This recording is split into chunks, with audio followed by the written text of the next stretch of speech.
just dropped Emmy off at her first day of first grade, and we both shed a fair share of tears last night, this morning, and at drop-off. I think that's just how it's gonna be for the firsts. For every first or major event. I know that I say this all the time, that she was like an extreme daddy's girl, but I feel like there's no actual way to put it, because I feel like just saying she's a daddy's girl doesn't cut it. And anyone that knew Emmy and Eric together knew that it was just honestly something I've never ever seen before. And I feel like it was even healing a part of me and my childhood, because I would see her growing up with literally the best father you could possibly ask for, and it was just so healing. And now losing that and not having it obviously affects her so much.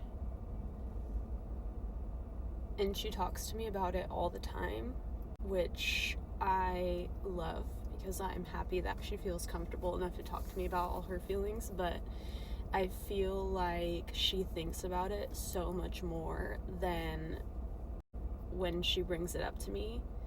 We were in the car yesterday, and she was telling me about her trip to Mexico with my parents, and said they were walking around one day and there was a little car with the number 23 on it, and 23 was Eric's favorite number, and she was like, he was with me, daddy was with me. And then after that she was like, I really hope that in my next life daddy doesn't die when I'm a kid, so I don't have to miss him for so long. And just the fact that she knows, like, obviously she has to live the rest of this life missing her dad and feeling this way. And then last night she had a little project, not even a project.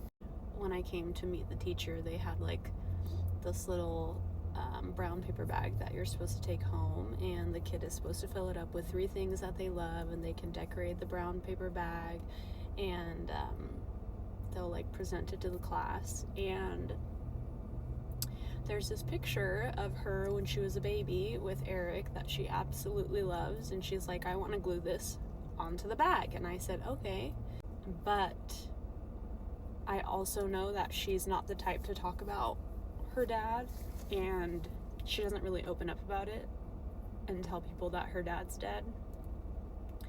And that's always been a big thing for her. She's always told me how she doesn't want to tell people because she doesn't want to feel different, and she doesn't want kids to view her differently, which I totally understand, and she doesn't want to be treated differently.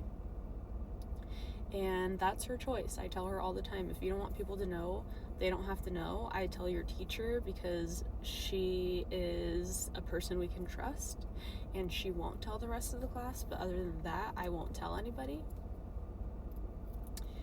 And so she's talking about putting this picture on the brown bag, and I said, okay. I said, but people might ask you, like, oh, is that your dad? Or is that, like, they might not, but they might ask you about the picture because you're putting it on the outside of your bag. And she lost it, and she started crying, and she's like, I don't want to do that anymore. I don't want anyone to ask me any questions about dad. And it was like a whole thing, and she was just crying and crying and crying. And then she's telling me how she doesn't want to go to school, and she doesn't want to do this and all this stuff. And here I am, literally can't do anything, just comfort her. And then this morning comes, and we're doing like one of those little whiteboard things where it's like, my name is, it's my first day of whatever grade, and there's one part that says, I love ... and you have to fill in the blank. And of course she wrote, I love dad. And she just starts talking to me about her dad and how she misses him and how she doesn't want to go to school and she doesn't want to do this. And then she starts crying, and it's just a whole thing. And why is parenting so hard and emotional.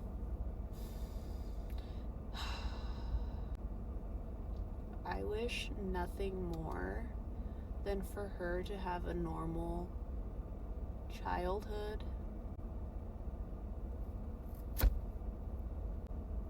But we're past that, I guess.